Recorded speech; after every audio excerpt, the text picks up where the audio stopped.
Makanya bingung. Makanya aku kriminal atau pelanggaran bisa aku tapi itu sih ada Ustaz ini ya kayak bukan di Jepang ya. Iya. Wah, dia bisa di mana ya kalau dia apa? Karena dia waktu itu di hutan yang ini.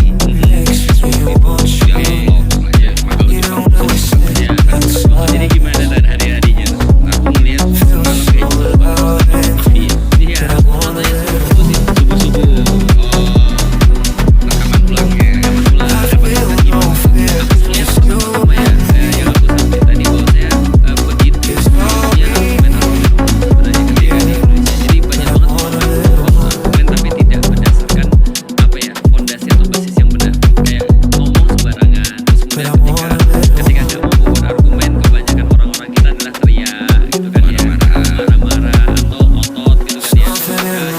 Yang pertama kali komenku itu bukan sebenarnya pada omongan-omongannya sih, tapi kelakuannya tuh ngeliatnya maju terus mundur, maju terus mundur. Mikir begini, kalau udah sempat maju pukul lah gitu kan.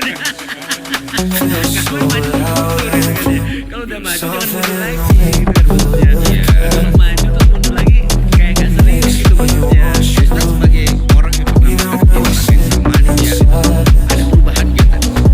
Jadi terus terang salah satu nggak salah satu ya. Aku akui orang itu masih muda terprovokasi. Aku sangat easily provoke muda banget. Wah itu muda sampai sekarang tapi ada satu hal yang aku itu salah sadar bahwasanya aku tidak mau ngasih panggung orang-orang yang bodoh gitu kan. Jadi di awal-awal misalnya Mas mau tahu aku tuh nelpon berkali-kali konfirmasi terus ini yang datang siapa, ini adalah aku dikasih tahu ini list yang datang. Nah ketika aku lihat list yang datang aku pikir ya udah aman lah ya, namanya diskusi kan, kita ngomong kita nggak mau diskusi cuma sekedar kayak pecahan cuma sekedar ribut dan segala macam. Itu dipastikan nggak ada tuh nama-nama yang aku nggak suka lah. Tiba-tiba pas datang ada orangnya yang tadi malam masih tantrum ini ya aku bilang udahlah dulu lagi aku bilang ya tetap di situ. Nah dan bener kan setelah itu kan aku mengenai kan aku pikir ya udahlah ini adalah yang pertama aku jadi sebagai pelajar untuk sebagai kembali lagi yang benar kan juga sebagai sosial media kadang-kadang kelihatan ada satu orang logikanya kan cuma sampai kan ini dan tapi komen itu kadang-kadang buat aku seperti ini jadi tadi aku lihat menuju ke sini terus dan komen juga ya makanya itu dia tuh. Nah itu provokasi tuh tapi kalau dia berubah kayaknya enggak sih kayaknya, karena dari awal kan memang menurutku ya orang-orang kayak gini nyari exposure. Oke gini Tan, kita masuk ke ranah bisnis. Oke aku melihat apa yang orang lakukan investigasi dan identitas. Oke katanya memang di Indonesia terjadi kesebaran. Iya itu kalau kita lihat itu diakui bahkan oleh beberapa orang-orang yang memang bertanggung jawab di propaganda itu kan. Mereka bilang mereka pengen menguasai pendidikan di Indonesia. Mereka khawatir banget Indonesia sebagai negeri muslim terbesar sekarang yang nanti kemudian punya represi terhadap Israel dan segala macam. Jadi jaringan dan jaringan ini udah masuk kemana-mana. Udah bahkan dia lebih besar daripada yang kita pikirin. Menurutku ya, karena contoh gini ya, mungkin ada banyak orang yang nggak suka ketika aku bilang ini, tapi kalau kita mau lihat data-datanya, kita kan bisa lihat bahwasanya ada organisasi Islam yang cukup besar di Indonesia. Kita katakan besar banget ini, paling besar.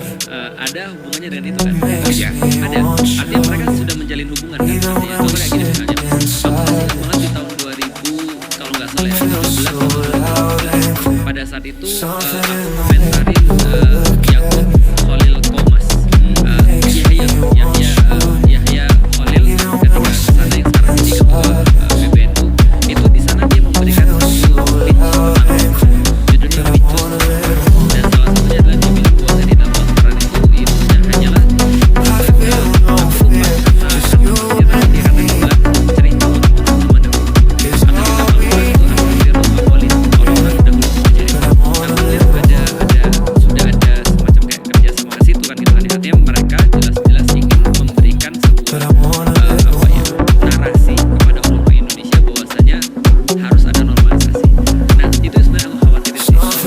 Makanya dari awal ketika 2023, 2024, 2025 betul 7 Oktober yang aku khawatirkan polisi dan Abbas itu juga udah berkata berkali-kali kan bahwasanya mereka karena Abraham Accord sudah sedemikian tinggi sekali aktivitasnya di Timur Tengah sehingga mereka melakukan Oktober itu supaya dunia ingat masalah itu ada di mana. Dan tadi kalau yang kita bilang lagi balik lagi Hasbara ya, kejadian-kejadian itu sudah banyak kan, ada yang di Istiqlal dikasih chapter khusus gitu kan ya, atau di UI ketika diundang ada general Dionis Gulen ya. Dan balik lagi PUB juga sama kan, PUB itu elit membernya semuanya kan Dionis PUB ya, buyout product.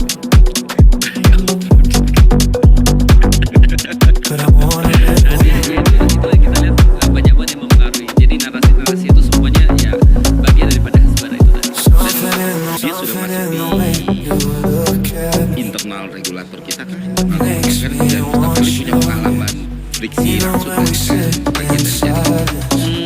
Secara langsung sih enggak. Dan aku nggak punya bukti kalau mereka masuk kepada apa ya pemerintahan kita nggak punya bukti sih. Hanya saja kalau kecenderungannya banyak mana sebenarnya. Makanya kan contoh kayak bisnis ketika orang bekerja sama dengan Israel ada banyak sekali terus kemudian kasus-kasus yang kayak racing motor kan gitu kan ya. Misalnya ya ketika atlet Indonesia terus kemudian atas nama olahraga terus kemudian kita sampai akhirnya yang tiba-tiba kayak PDI gitu ya bahkan kemudian ternyata tidak melawan atlet itu kan itu luar biasa ya pemecahannya seperti titik itu atlet bola kasus bola kan ya ketika timnas Israel juga mau Indonesia juga ditolak Indonesia menurutku sih itu ngetes kita aja sih sebenarnya sampai di titik mana dan di bagian mana kita harus Ada tadi Ustadz Felix ya,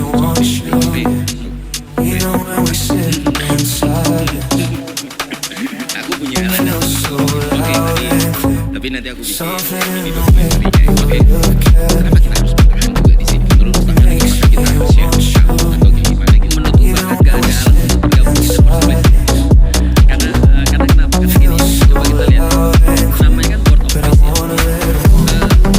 Sebenarnya itu gak ada kaitan apapun dengan bisnis karena kalau Amerika udah punya bisnis itu dia sudah punya kesempatan banyak banget setidaknya tercatat 3 kali yang untuk keputusan di PBB untuk mengakhiri perang dan juga untuk mengadili penjahat-penjahat perangnya. Nah artinya kalau misalnya dia sudah punya kesempatan kenapa dia nggak buat di PBB? Kenapa dia harus buat di BOP? Orang-orang bilang ya karena di PBB nggak bisa terus kemudian untuk dibuat. Enggak, itu 3 kali kan itu kan ya. Dan ketika lu sudah ngeveto 3 kali lu bentuk BOP. Nah itu yang poin kedua kita lihat ya. Sebenarnya kita harus kembali lagi dengan penjajahan itu apa? Penjajahan itu kan merenggut cara berpikir bebas dan juga merenggut aktivitas secara merdeka. Itu kan adalah penjajahan. Nah kalau aku lihat sebenarnya sih invasi Israel ke Gaza dan juga BOP sebenarnya sama untuk merenggut kebebasan itu. Jadi anyway mereka pernah sih sebenarnya karena bahkan menurut ya Israel itu tidak bisa untuk mengakhiri perlawanan yang ada di Gaza dengan cara militer dengan cara fisik. Maka seolah Amerika bilang ini udah deh gak usah terlalu parah itu mah gak benar gitu lihat caranya gue melakukan seperti apa akhirnya lo kepentingan. Dan kita juga tahu di Indonesia lebih banyak problematika penjajahan itu menang lewat perundingan daripada lewat fisik. Nah itu yang terjadi. Nah jadi BOP menurut ya ngapain dia gabung untuk kesana di waktu yang sama maksudnya ngapain dia gabung apa alasannya? Kalau alasannya adalah kata Presiden Prabowo ini adalah the only way, aku juga gak tahu ini the only way atau enggak karena narasi the only way itu ya PBB ngapain kan itu ada walaupun aku juga paham sih PBB gak bisa apa-apa sih tapi kalau dikatakan the only way itu kayaknya aneh banget sih. Betul, kita gak bisa buat apa-apa akhirnya ya terbukti kan semuanya kan ya ketika Iran diserang misalnya ingat gak narasi Presiden Prabowo sebelum karena mereka harus tahu bahwa aku tuh tidak pernah memilih presiden bukan karena aku gak mau karena aku dapat hak Ustadz gak dapat soal gak dapat sehingga aku gak bisa pilih siapa tokoh radikal nomor 2 terus kemudian kalau kita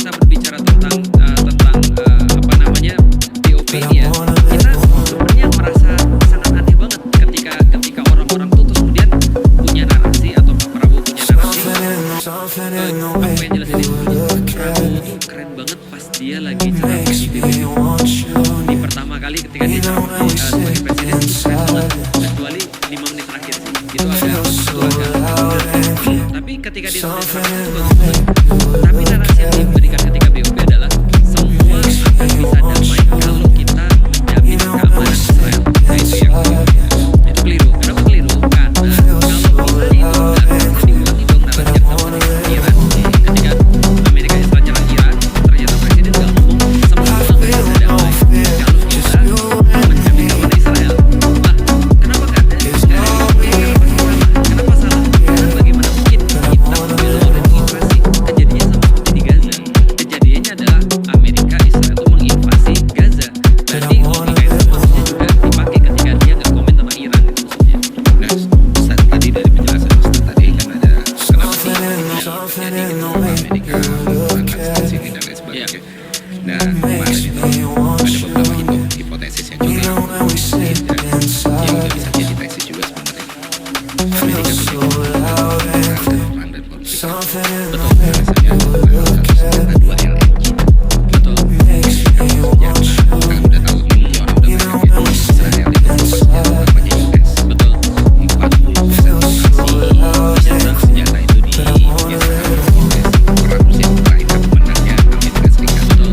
Karena hubungan mereka dengan bisa menjadikan perang dari dan Menjaga tensi. yang menjaga tensi itu. Nah, kira itu salah satu karena untuk Amerika Serikat untuk berbisnis senjata, terutamanya industri senjata.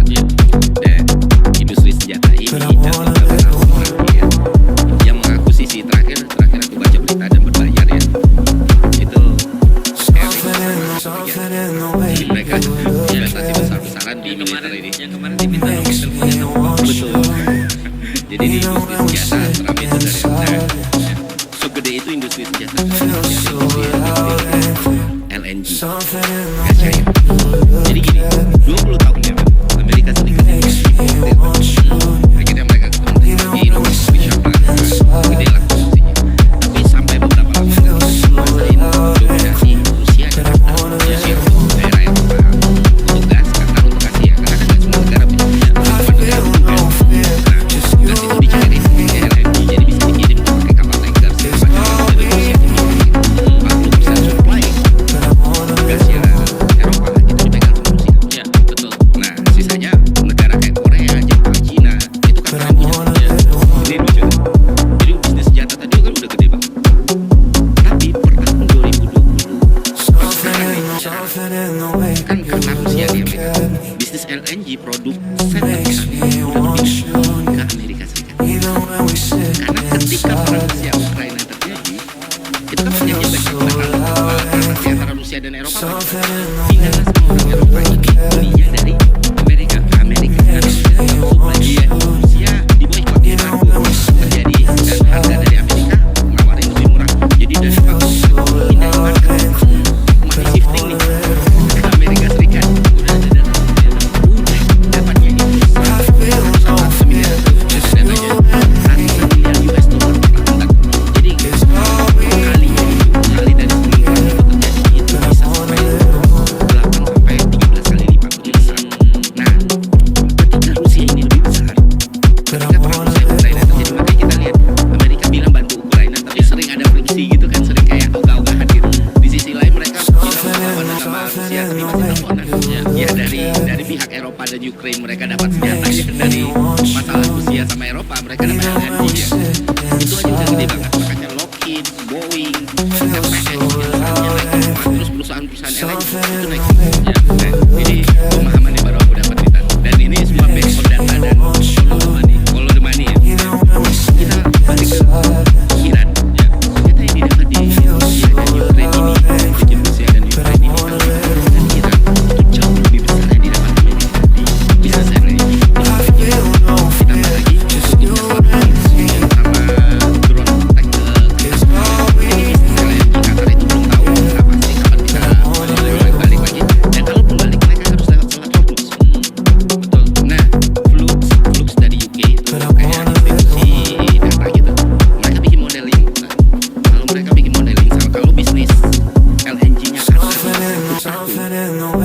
berhenti kapital yang bisa didapatkan dari Amerika Serikat malah naik. parah luar biasa. Dan tahu nggak kan, dari era Trump dia udah bikin project LNG, salah satunya tentang senjata ya posisi tapi nggak ada atas nama dia dong. Terus LNG dia bikin dan salah satu sponsor utamanya waktu itu LNG. Dia punya proyek namanya di Arktik, proyek LNG Arktik. Orang siapa yang beli itu daerah-daerah segala macam gitu kan. Ya Kanada yang orang bilang Kanada yang beli, kita nggak segitunya ini. Orang paksa itu proyeknya besar. Makanya dia pengen Greenland. Nah, kalau bikin proyek ya, LNG itu mau disuplai dan akhirnya laku akhirnya Seperti kata Bahar, sekarang lagi mempertimbangkan impor dari Amerika.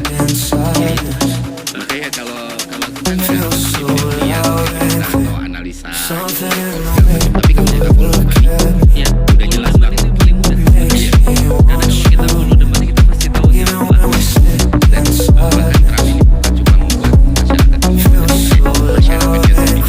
ya. untuk segelintir orang yang ada di ekonominya karena semuanya ketika di trade itu yang usaha dia itu semuanya sponsornya dia Yang lain-lain pada kita pilih LNG aja sih. LNG dan biasa Nokia, Boeing segala macam naik pesat dan semua dia cipin di situ semua. Jadi kita belum ngomong soal oil loh. Ya. Kalau oil, ya mereka udah ngamanin lewat Venezuela. Terus ada pembelian dari Baron segala macam. Nah, itu yang aku pahami soal kompetisi dan kayaknya udah gila banget. Nah, pertanyaannya keuntungannya Indonesia gimana? Itu yang aku makanya aku melihat itu ya di BUP itu dibilang-bilang profesi yang membeli Ya, buy all product. ya. So, Anda membeli produk kami. Jadi itu dan apa ya? Aku bingung sih. Tapi aku bisa ngerti ya kata dia. Ada berandai-andai walaupun ini nggak benar ya. Kalau aku adalah presiden Indonesia dan aku melihat bahwa ada operasi gitu precise gitu kan ya dalam waktu 2 jam lebih untuk satu presiden dan dia nggak punya kontrol sama sekali atas itu. Aku juga mikir sih. Iya kan? Iya kan, maksudnya gini, itu aja presisi banget gitu maksudnya. Aku harus mikir sih, apalagi cuma mohon maaf ya Indonesia ya kita nggak tahu seperti apa tuh. Kita bertahun-tahun hidup ya baru ini namanya presiden bisa diangkat presiden. Iya, aku pikir gila sih, maksudnya lu mau berbicara dari pendekatan apapun ini nggak masuk akal gitu maksudnya. Dan nggak ada konsekuensi gitu yang bisa diambil. Israel nggak punya konsekuensi, Amerika nggak punya konsekuensi. Nah di sini mikir gini, kok di situ? Gitu maksudnya, kenapa? Karena ini sudah jelas-jelas nggak ada peace sama sekali. Orang mereka adalah pelaku penjahatnya gitu. Jadi nggak sadar. Ya susah sih kalau ngomong sama orang kebanyakan. Itu juga yang terjadi tadi malam ya kayaknya di seluruh rasionalisasi benar semuanya kenapa dari awal begini kita nggak logik gitu kita disuruh merasionalisasi hal yang tidak rasional sebenarnya. Nah, gimana caranya gitu? Itu kan menginjak-injak intelektualitas namanya. Ya, tapi aku mikir gini, Be. Ya memang namanya media apa ya semacam kayak sesuatu yang menarik kali ya. Kalau nggak ada yang menarik kan orang nggak mau nonton kan. Kalau ada yang menarik kayak gitu orang jadi mau nonton kan. Tapi ya udah nama juga media. Nah, sekarang kita spesifik ke Iran sendiri. Oke. Di Indonesia Pakistan yang memang gerak Ya. ini agama dan agama itu kan punya banyak sekali pendapatnya banyak sekali siding atas apa yang terjadi di Iran ada yang Ya. Pakistan dan Ustaz Malik sendiri kan gimana masalah Sunni Syiah masih apa yang terjadi di daerah Suriah segala macam sampai aku melihat diskusinya itu dia tidak membela Amerika dan Israel ada hal kayak gitu. Nah, jadi Ustaz sendiri melihat ini Pertama-tama kita harus bedain antara teori dengan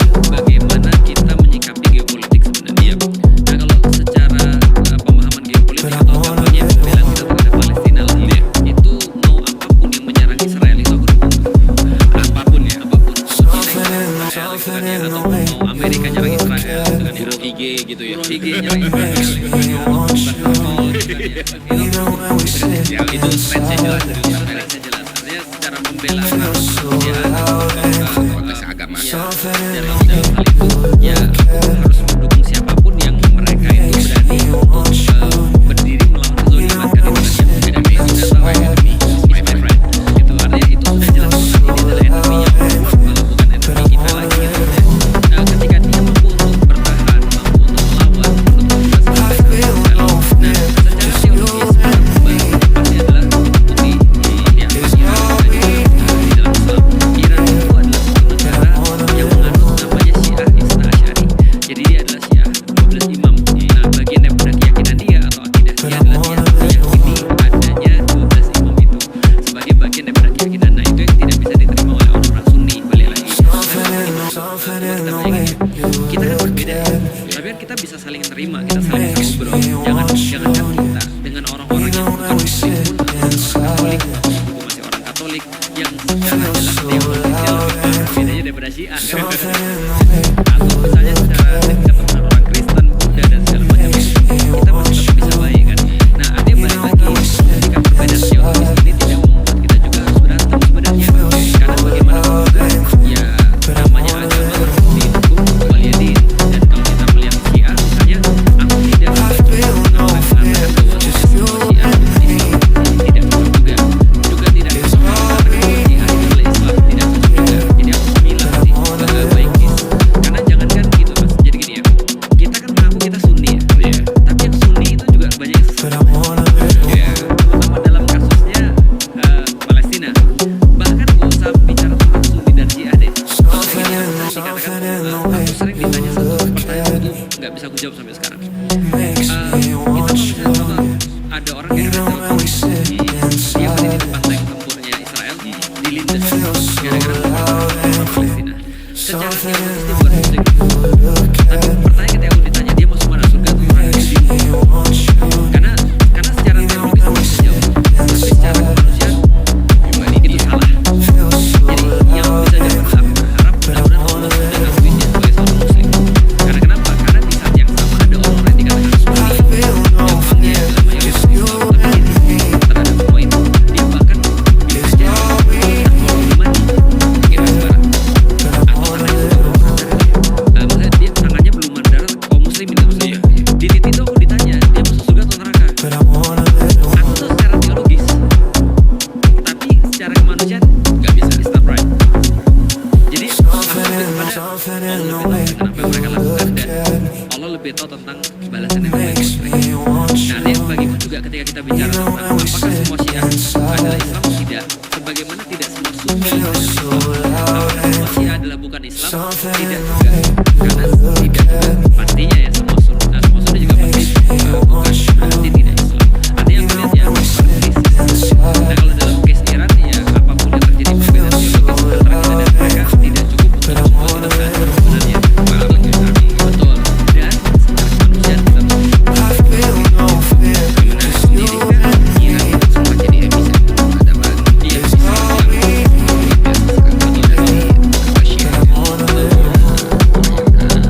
dari Syiah Khawarizmi, Ibnu Sina dan segala macam. Spesifik ini memang sampai dari betul. Dan kukira itu akan sangat bermanfaat sekali untuk orang-orang tahu sebenarnya apa yang terjadi waktu itu, karena ini kan orang bilang mungkin perpustakaan yang kamu belajar Baitul Hikmah. Baitul Hikmah ini jadi tempat orang yang orang-orang bisa mengkritik pemikirannya Aristoteles, Plato dan lain sebagainya. Ya. Sebenarnya kenapa ini bisa jadi gede banget dulu kan? Akhirnya kita mundur gitu. Aku jadi ingat tadi Follow the Money kata Plato ya. Iya. More is money. Iya, kira-kira begitulah ya. Iya, oke. Pertama, konsep Baitul Hikmah atau Iran ketika jadi pusat peradaban dalam hal sains itu jadi di bawah.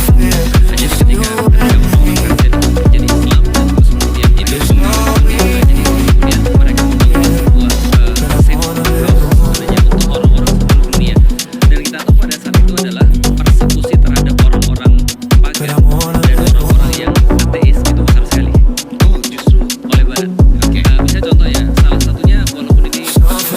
dari ada waktunya ya. Ada satu film judulnya Agora, itu berbicara tentang Hypatia. Hypatia ini adalah seorang ilmuwan cewek yang waktu itu sangat jarang sekali, dan dia ngajarin orang